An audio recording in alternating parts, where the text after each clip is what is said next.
Hey, Jim Bob, what do you guys got to do to get Jonathan Taylor going again?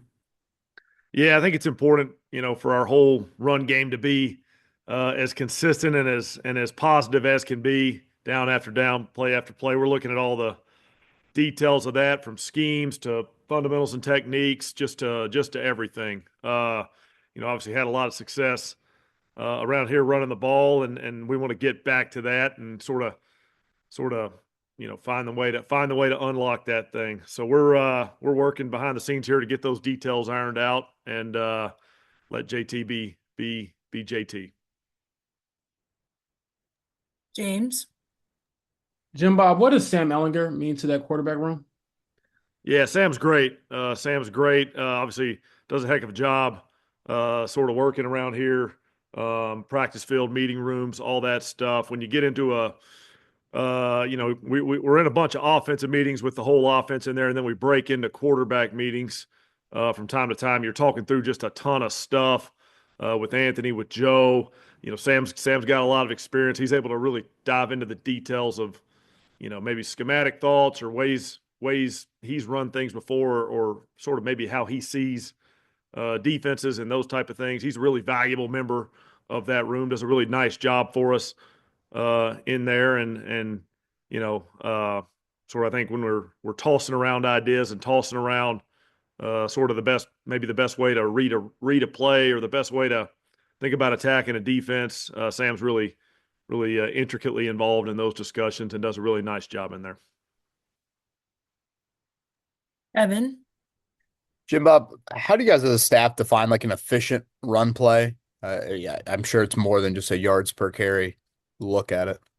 Yeah, there's a bunch of sort of common ways to do that, and it has to do with down and distance, and more or less, is it a positive play for your offense moving forward? Which, like I said, it's different on 1st and 10 than it is on 2nd and 8 or 2nd and 12 or 2nd and 4. We define those each a little bit different, which would be boring for me to dive into. But these stats websites do a decent job of sort of having that win or loss type of play, that efficient or inefficient type of play. And I would say more or less our evaluations sort of play in a similar role to some of those websites, I'd bet you. And then Jonathan's just, there's been a lot of like 3 yards or less lately. How much do you just point to you got to establish the line of scrimmage better?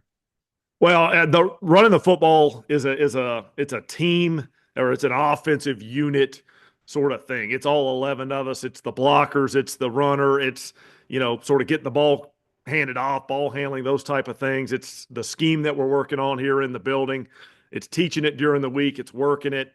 Fundamentals and techniques are always boring to talk about, but shoot, pad level and just all that stuff. It's a little more complex than that, but it's all involved. We're all a part of this thing. Really, really important for offensive football to be sort of consistently successful in all different areas, and the run game being a big part of that. Something we're looking to improve. JJ. Hey, Jim Bob, with Gerard Mayo, he obviously played in New England for a while. He's on their coaching staff for a while. Like, how much do you see him carrying over some of the tenets of a Belichick defense versus maybe putting his own little spin on it? Yeah, I think to my vantage point, you're seeing a little bit of both. Gerard's been there a long, long time. Gerard and I were actually old college teammates. I'm gonna write these stories for you guys, but we were old college teammates. Gerard, obviously a great player in the league, great player for a long time, and really become a great coach. Um, you know, has done so much of those things at New England that we've all seen over the years. But anytime I think you take over an offense or a defense, you want to put your spin on things, and we're seeing a little bit of that with those guys. But I think when you do that, you don't want to get rid of too many old things that you do really, really well. And I think that's what I see them trying to balance and work on. And they've been playing good defense around there for a long, long time. And gosh, they're tough. Tough to move the ball on, tough to score a lot of points on. They play you really, really tough, and they have for a long time. What do you remember about him as a player? Yeah, I mean, excellent, excellent player. Work ethic like no other. Staying after practice, before practice. Picking guys' brains around him, whether it's as a young player picking a vet player's brain, or as a defender, picking an offensive player's brain on what they're seeing or how things go. He was a student of the game, took it really, really seriously, which sort of showed up with the level of success that he had in his career as a player. He's unbelievable teammate, guy to work with, and all that stuff. Looking forward to seeing him here in a few days and competing against him. Last few here, Chap. Yeah, Jim Bob, you always hear that there's no excuses, but there are reasons.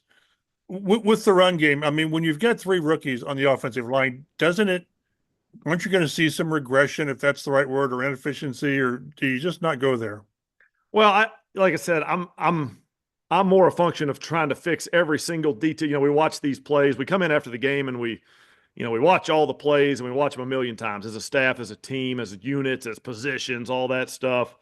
And I'm really watching all 11 players and I'm evaluating the scheme that we put them in and sometimes the down and distance or situation that they get put in when they're running these plays. And we evaluate all those things and, we try to give some pluses and some minuses and obviously coaching points to improve for next time.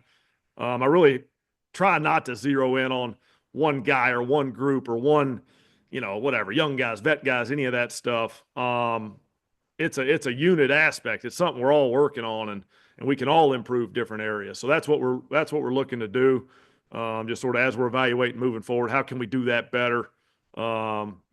Starts with us coaching wise, putting the guys in the best possible position to go have success and really evaluating what that is this time of week to go have success on Sunday. That's an important part of Tuesday in the NFL is us putting together a really good plan so that our guys can go have that success. And then we got to go teach it and they got to go learn it. And we got to go execute it.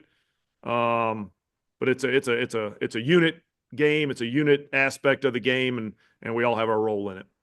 A quick follow-up away from that, but we'll see what Josh Downs' status is and availability. How have you seen the receiver room grow or evolve to where if he's not there, not that you're not going to miss him, but you can compensate somehow?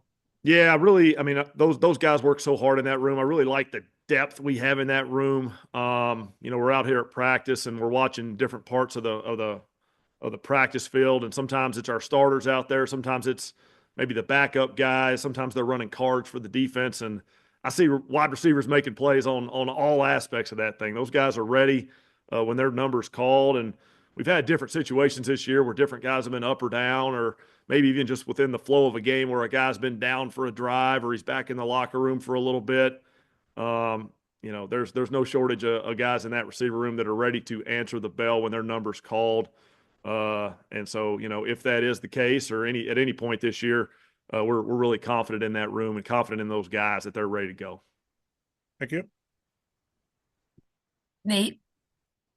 Hey, Jim Bob, what do you guys look at as a staff to tell you whether this tight end room you currently have is kind of doing what you want or meeting expectation? And I guess how do you think they are doing in that regard? How close are they to kind of what you envision they would be this year? Yeah, same sort of discussion. I mean, every sort of game that we play, we evaluate every rep and sort of plus, minus, and all that stuff. And guys are going to have their pluses and their minuses throughout the year. But as we're evaluating, putting together our plan during the week, putting together our situational plan with different aspects of the game, who's playing where, who we want to play where, sort of ups and downs of those types of decisions. Sometimes it's just personnel based against the defense. How much 11 personnel do you want to play? 12, 13, et cetera, et cetera, et cetera. We do try to evaluate that within every week and ultimately give our guys the best chance to go win a ball game and let everybody have a chance to help us win that ball game. You get publicized a lot statistically. You don't always get as publicized some of the things that don't show up on the stat sheet. There's a lot of good ball being played in that room. Hey, we all got our pluses and minuses. We're going to have a few along the way, sort of within each game at every room for all of us. But those guys really, really put in good work days. They come to work, they get better. They go out there, they play hard. They're putting a lot of good plays on tape. We'll keep working with them, keep working to sort of find our best path to beat these New England Patriots this week. And that tight end room is going to be a big part of this. Joel. Any grudge matches with with Mayo from the college days? Any practice dust up? Well, I don't know if you followed my college career that closely, but I think Gerard Mayo was out there with the ones a little bit more than I was. Maybe I'll have to think back to some old scout team moves. But no, Gerard was such a great teammate, man. You could tell coming in, even as a young man, as a freshman coming in, and I was a little bit older than Gerard. Just watching the way he went about his work, it was like, man, this guy's going to be something. This guy's pretty impressive, and that held up over the years and was actually even better. So no, he's a great old teammate of mine. I'm looking forward to catching up with him. I don't know if I ever have any good stories on my end, so I better hold off on saying them. But yeah, looking forward to seeing him.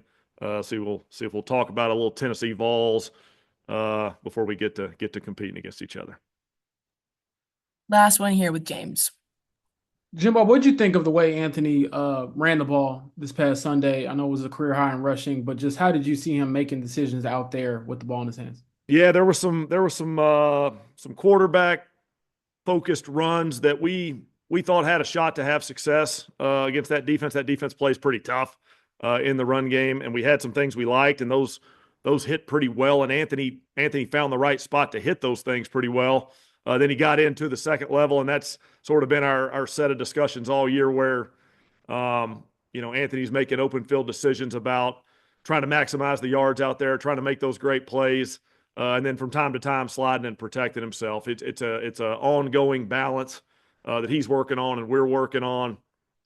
He's out there trying to make plays, and that's a good thing. From time to time, he's sliding, and we're just trying to sort of keep working on when those decisions are to get made. But he's out there running hard, and sometimes he's tough to tackle, and I think he knows that.